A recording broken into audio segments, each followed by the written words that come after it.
E também aqueles que fazem objeções contra os princípios da reencarnação, permitimos-nos perguntar sobre o sofrimento das crianças. Por exemplo, não vamos nos referir aos adultos, porque seria alongar muito a resposta, mas vamos pensar nas crianças. Por exemplo, nós, os espíritas, muitas vezes encontramos determinados casos de suicídio, e às vezes suicídio acompanhados de homicídio, ou às vezes apenas de homicídio.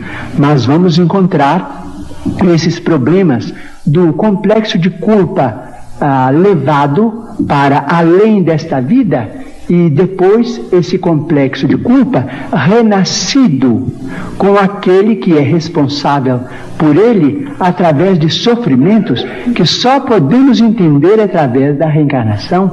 Por exemplo, muitas vezes temos encontrado, por exemplo, irmãos nossos suicidas que dispararam um tiro contra o coração e que voltam com a cardiopatia congênita ou com determinados fenômenos que a medicina classifica dentro da chamada tetralogia de Fallot.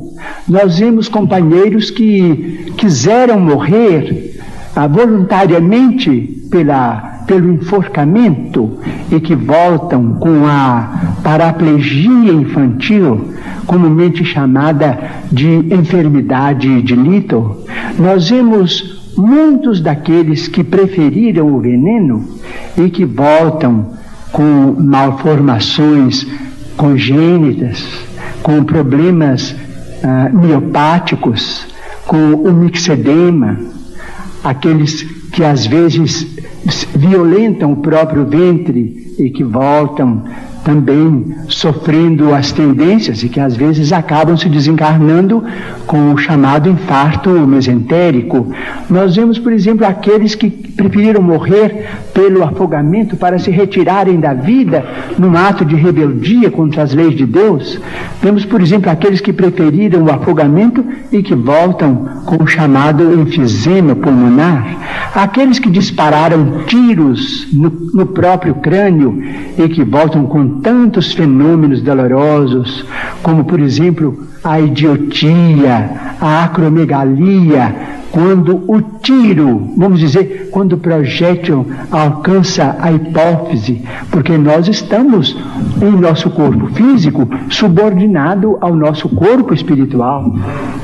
Então, principalmente nos fenômenos, os fenômenos decorrentes do suicídio por tiro no crânio são muito dolorosos, porque vemos a surdez, a cegueira, a mudez congênitas, e vemos este sofrimento em crianças incompatíveis com a misericórdia de Deus, porque nós sabemos que Deus não quer a dor.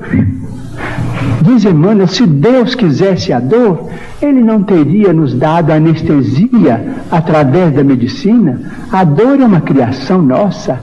Chegamos ao além com determinado complexo de culpa e pedimos para voltar ao corpo, trazendo as consequências de nossos próprios atos menos felizes. Então, pedimos ao Senhor Manuel de Melo, nosso caro pastor evangélico, que tem trabalhado tanto e cujo mérito nós todos reconhecemos e reverenciamos, para pensar conosco nestes problemas.